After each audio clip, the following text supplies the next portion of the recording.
The views and opinions expressed on this program are those of the guests appearing on the program and do not necessarily reflect the views and opinions of 8 News Now or Nexstar Media Group. Join me in thanking again Senator Dean Heller for his leadership for the people of Nevada. Tonight on Politics Now, Vice President Mike Pence returns to Las Vegas. His speech to the troops at Nellis and the election support he's giving for Dean Heller and Adam Laxalt. Plus, do you believe the anger and the meanness on the other side? Sick. It's sick. Senate confirmation hearings for Supreme Court nominee Brett Kavanaugh were disrupted by protests and political theater. Our Washington, D.C. correspondent has the story. In this district, we have more nonpartisans than any other district in the state of Nevada by close to 1,000. And there is just one independent candidate running for state legislature, and he's putting in the legwork. We talked with Daniel Hofstein about his platform and strategy. From 8 News Now, this is Politics Now with Steve Sebelius and Patrick Walker. Vice President Mike Pence was in Las Vegas this week, making a stop at Nellis Air Force Base and campaigning for Senator Dean Heller and gubernatorial hopeful Adam Laxalt. Thanks for joining us. I'm Steve Sebelius. And I'm Patrick Walker. Pence left the plane with Heller and Laxalt in tow, you can see there. And during a speech at Nellis, he repeatedly name-checked Heller, thanking him for his work on veteran and military bills. And you should all know that Senator Heller stood with us every step of the way as we made these efforts to invest in our national defense, to rebuild our military.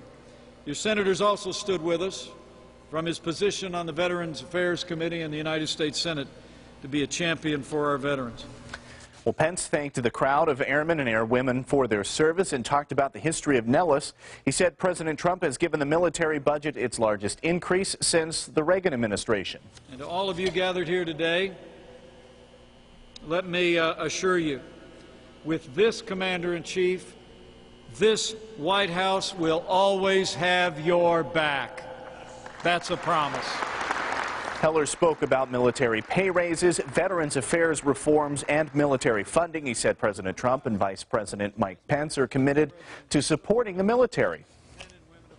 Under President Trump, 19 pieces of legislation that I authored or helped introduce to address the needs of Nevada's veterans have become law. And this Heller and Pence did not mention Laxalt during their speeches at Nellis, but after the speech, Pence took part in a private fundraiser for Laxalt at the Venetian, owned by major Republican donor Sheldon Adelson. And President Trump is expected to make another trip back here this month as well. Well, Steve, how important are these stops for Heller and for Laxalt in their campaigns? Yeah, it does excite the base, and it puts veterans, especially this appearance, puts veterans on the front burner, which is a very Republican issue. But it also gives Democrats a chance to tie their opponents to President Trump, which so it's kind of a mixed bag on that. Well, the Brett Kavanaugh confirmation hearings took place this week in the Senate, and they were chaotic. Well, there have been numerous disturbances by protesters during the hearings, and dozens of people escorted out or arrested. In addition, a move by Democrats to release some documents could lead to disciplinary action in the Senate. Our Washington, D.C. correspondent, Alexandra Limon, breaks it down for us. All right, Alex, so again, we are talking about Supreme Court nomination hearings, but this time they have been going on in the second part of the week here. So just from your vantage point covering the hearings, what have you seen so far?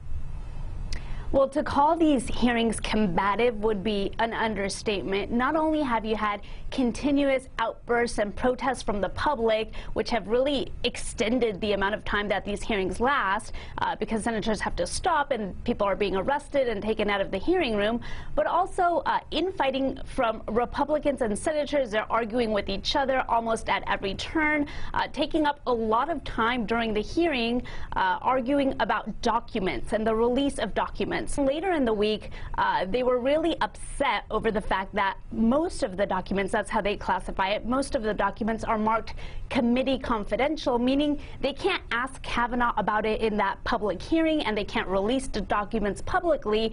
So their frustration is, what's the point of us having those documents then? So for the ones that were released publicly, for public eyes, what was in those documents, or what were Democrats hoping to find?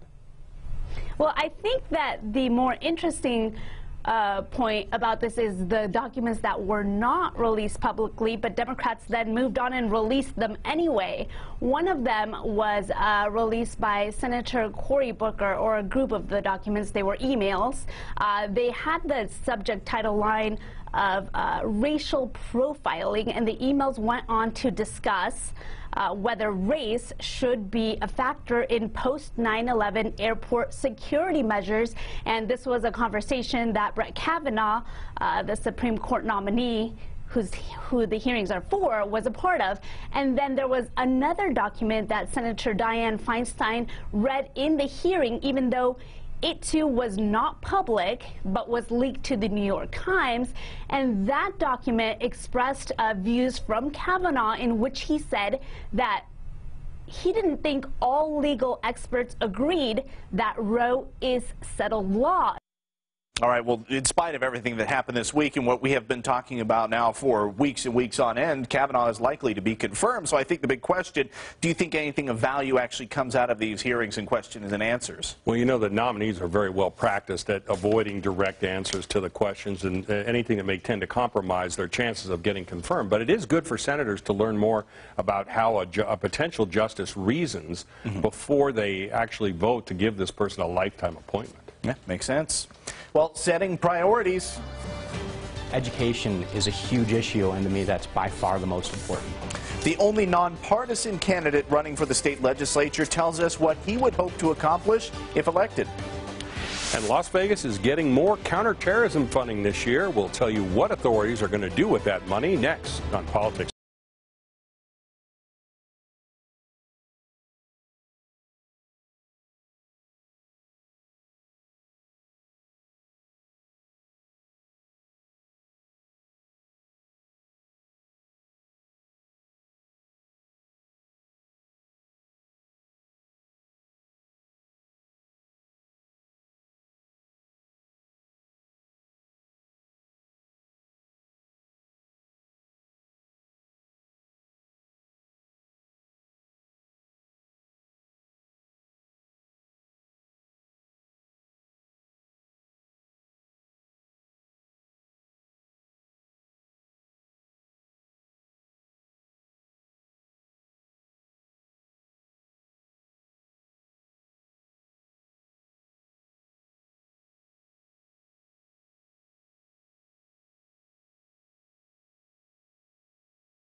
Welcome back to Politics Now. The Assembly District 35 race is shaping up to be pretty interesting. The incumbent, Assemblyman Justin Watkins, is not seeking re-election. Democrat Michelle Gorlow and Republican David Schoen are running to replace him, but a nonpartisan candidate named Daniel Hofstein thinks he can turn the demographics in his favor and beat them both. I talked with Hofstein about his plans for the race and why he's an independent. Tell me why you decided to run. Why are you running in the first place? I'm running because I want to help people. I'm running without a party because I saw both of them doing some things that I didn't agree with. And even though it's not the easy way, I think it's the right way to do things. So really, I think we all want to help people in the best way that we can. And I think this is the right way to go because I see politics becoming increasingly divisive when in fact it's not us versus them, it's just us. So I'm hoping to start to bridge that partisan divide and unite us. Do you think you'll be able to get the numbers from people either who are nonpartisan or who are members of parties that, you know, kind of resonate with your message? I actually do. So in this district, we have more nonpartisans than any other district in the state of Nevada by close to 1,000. So there are over 11,000 nonpartisans in this district alone, which is the most. And also, this is a district that is largely nonpartisan. We've flipped between Democrats and Republicans since the district first became a district in 2012. And just from going around talking to people, most people aren't extremists. They want someone who can say, okay, I'm not going to just toe the party line and say, let's do what's best for Nevada. And lucky for me, education is a huge issue, and to me that's by far the most important. When the parties came to you and they said we can make it easier for you because they have that infrastructure, they have things like slate cards, they have things that, you know, organized walks and different things of that nature. You don't care that you don't have that infrastructure behind you. Oh, I care. That would be very helpful, to be perfectly honest, but just because you don't have that doesn't mean you can't make that yourself, right? Like, I've started multiple businesses, started an axe throwing range and this casino game that both have been sold in the last few years. Just because you don't have something doesn't mean you don't make it. And then you can improve on it too by using your own innovative strategies, right? So a lot of people, they send out mailer after mailer after mailer. I don't have the money to do that. So we looked into how can we be creative, get the message across, hopefully in a better way for less money. What are some 2 or 3 of the big things that you're running on? Education is by far the most important thing affecting us. I hear everyone speak about it. I've been here for 11 years. Every politician in the history of the world runs on education. Yeah. Right? Sure. But here in Nevada, we have lower spending on education than we had before the recession. We have the highest state budget that we've ever had before, yet a lower dollar amount is going towards education. But we spend 48th in the nation on our education, and spending is not the only problem. We also have a school district with 320,000 students in it that, I mean, we're the second to last state in the nation for number of school districts. We have the highest student-teacher ratio in the nation. So those 3 things can be controlled or at least helped by the state legislature, yet I don't see it happening. Well, Hofstein is the only independent candidate running for the legislature, and he has raised some money. And yes, you did hear him say that he also started an axe throwing league as well. Yes, absolutely. You can watch more of that interview, including his views on education, the Raider Stadium project, and Governor Sandoval's record. That's on LasVegasNow.com. Well, Clark County received a bit of a windfall this year as it relates to federal spending for counterterrorism efforts. Now we know where some of those extra dollars will go. Yeah, this has been a complaint now for quite a while among law enforcement leaders and politicians here in Nevada. Simply, it's that Las Vegas does not get its fair share in counterterrorism funding. This year, federal support nearly doubled, and county commissioners this week approved some of the projects that depend on that money. After making headway in a years-long fight between Clark County and Capitol Hill, commissioners Tuesday approved the allocation of more counterterrorism funding to local agencies. It was very important for us to get it. Clark County Deputy Fire Chief John Steinbeck is the chairman of the committee that distributes the Urban Area Security Initiative money to local agencies. This year, the federal government sent $5 million to Southern Nevada. Last year, it was just shy of $2.9 million. And this year, the big thing that we got was now there's a credit within the formula for special events, and nobody does special events more than Las Vegas and Clark County. The largest chunk goes to helping fund Southern Nevada's Fusion Center at Metro headquarters. Clark County Fire is seeing almost $1 million, 20% of this year's funding. It's going toward paying for tactical training for firefighters who respond with police to hostile situations, as well as more ballistic protective gear for firefighters valley-wide. We wouldn't have gotten those because the amount of funding we had been receiving just maintained the projects that we currently have going. Agencies will also get supplies and money to prepare for mass casualty incidents like 1 October. Steinbeck says a good chunk of that will go toward training to make sure the Valley's finest are ready for the very worst. Thank God those are low-frequency incidents, but when it's low frequency, you need to train on it more because you don't run those type of calls very often. Senator Dean Heller has spoken with us several times about trying to update the funding formula to get more money to cities like Las Vegas that are smaller, big cities but have a high number of tourists. Nevada's delegations work together in supporting the changes that were put into place in the last several months, and they're working toward getting even more funding for next year. Well, analyzing the Raiders Stadium parking plan. It's a joke. It's a joke, just like this entire stadium is a joke. To walk from local resorts on over the overpass now on a day which could be 120 degrees out. Face-off panel weighing in on the proposal so far and the problems they see popping up. Plus, the steps Republicans are taking to try to get police body camera footage of an incident involving state senator and attorney general candidate Aaron Ford. That's next as Politics Now continues.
The proposed parking plan for the Raiders stadiums becomes somewhat controversial, to say it the least. So we put the question of whether it would work to our face-off panel. KXNT radio host Alan Stock and Battleborn Progress Executive Director Annette Magnus.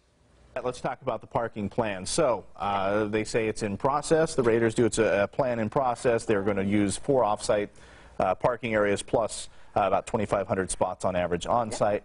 What do you think of what you've initially seen? It's a joke. It's a joke, just like this entire stadium is a joke. Once again, and I've said this like a broken record, this is why we oppose the stadium plan, is because there is no plan. They had no plan for things like infrastructure and parking.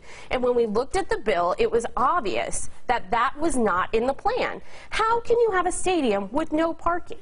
How are you going to pave over lots on Las Vegas Boulevard miles away from the stadium and think you're going to bus 65,000 people into a stadium? And then in the plan, which is ridiculous, by the way, I read the whole thing, they say, well, Uber and Lyft exists now, so that's going to supplement this plan. Now that they think that's part of the plan. That's not a real plan. They are throwing spaghetti at a wall to see what sticks. And it is the most ridiculous thing I've ever seen. From the beginning, they said, we'll work out the parking eventually. They said, we'll work it out. They said, we're looking at different options. They kept saying that. Now, when they decided on these 4 venues, they said, oh, well, we had this in mind all along, and that's what they said. Now, I don't know how many people you know that would go to the north parking lot of the Orleans and then have a tailgate party in the north parking lot of the Orleans. I don't know how many people you know. I don't know anyone who will. No, I'm just saying, I don't know anybody. That's Number right. one. I mean, wow, in the north, before the Orleans, how great this is, and then we'll get bused over to the game. Seriously, number one. Number two, how will they get buses there? Well, that's easy. They've already said they'll turn around and shut down some of the streets, which is going to impact traffic for locals. All right, so number three, they've got another brilliant idea. We're expecting thousands of people, they've said this, by the way, to be able to walk there. 20,000 they're expecting. 20,000 is the figure. That was the figure. Thank you. It's exactly what it was. 20,000 to walk from local resorts on over the overpass now on a day which could be 120 degrees out on the pavement. Right, exactly. And they're expecting these people to walk like that. Also, have any of these people ever actually walked anywhere in Las Vegas? It's not safe to walk on our streets in Las Vegas. Pedestrians get killed here. Even if they had police out there, but at 105, 106 degrees on a day when you're walking 20,000 people and you're walking all the way over there, are you serious? It's crazy. The whole thing is just a cockamamie scheme. Another thing, I don't want to see them extend the monorail from MGM to the Mandalay Bay, saying, oh, that'll take care of the problem. Right, that'll take care of the problem. First of all, they're behind, last I heard, in payments for the monorail, number one. Number two, who's going to pay for this thing? Well, we are. Thank you. That's the problem. And that's the whole problem with this entire scam. And that's why, again, we oppose it from the beginning. These types of details were never worked out. And if you want to see an example of a stadium or a facility that actually was thought out, look no further than T-Mobile Arena. Privately financed, and they built the parking structures across the street behind the Excalibur, behind the Luxor. They have one at the New York, and people are able to park there and walk across the street safely, and there is no problem with that. You can also watch the panel debate the Kavanaugh hearing so far and Nike's Colin Kaepernick ads. That's on LasVegasNow.com. Patrick? All right, Steve, this is The Race Now, where we go over some of the other big news in the 2018 election. Former U.S. Attorney General Eric Holder was in Las Vegas endorsing Democratic nominee for governor Steve Sisolak. Holder was the first African-American to hold the position when he was appointed by Barack Obama. The endorsement happened before a criminal justice roundtable. And funeral services for former Nevada Senator and Governor Paul Laxalt were on Thursday in Washington, D.C. It was at St. Matthew's Cathedral. Former Vice President Dick Cheney, former Senate Majority Leader Bob Dole, Governor Brian Sandoval, and a whole bunch of Republicans from the Silver State were all in attendance. And the Republican Attorney General's Association has filed a lawsuit against Metro Police for not turning over body camera video. The lawsuit says the organization requested body camera footage of Democratic Attorney General candidate Aaron Ford from a November 13th incident with a Metro officer and a minor child. It says Metro refused to turn it over 4 separate times. Raga says the video will show Ford at the scene trying to influence police handling an incident involving several children, including one of Ford's. Ford's camp said, quote, Metro called the parents of all the kids involved so they could deal with the issue privately. Wes Duncan should be ashamed of himself for trying to use this in his political campaign, end quote. So, Steve, does this lawsuit have any merit? Well, I mean, the first 3 requests that were made by the Republicans for the video asked for the video concerning a minor child by name. They actually asked by name. In the 4th request, though, they said, okay, we just want the video of Senator Ford, not of any of the children, and you can redact it if it's in there. That's a much more reasonable request, and I think that's something that the law contemplates being able to be publicly released. So that part, I think, we'll see how it goes, but I think that part will probably end up getting released. And I think just worth noting as well, the attorney representing Raga is Colleen McCarty, who is a former colleague of ours on the 8 News Now I-team. Just want to make sure we have that disclosure. Well, a controversial in-custody police death and charges dropped against the officer. When the district attorney will present the evidence he says paints a different picture. That's next on Politics.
$1,000 on your mortgage with One Nevada.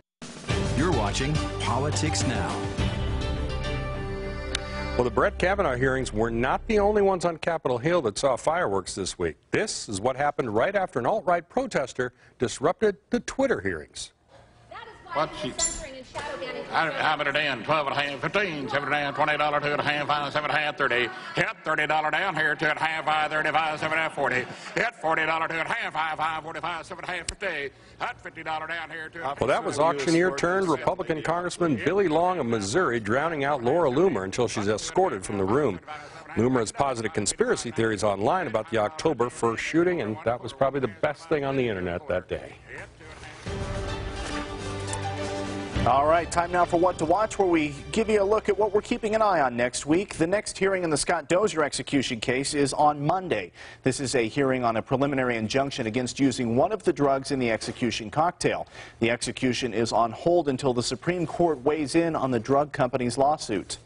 And the district attorney's public fact-finding hearing for the Tashi Brown in-custody death is on Tuesday. District Attorney Steve Wolfson has said the public will understand his decision not to proceed with charges against the officer involved in Brown's death once they see the extra evidence that's been presented. Well, thanks for watching Politics Now. You can email me at svelius@lasvegasnow.com. My email is pwalker@lasvegasnow.com. Stay up to date online and watch us every Saturday right here on Channel 8. Thanks for watching. Have a great rest of your weekend.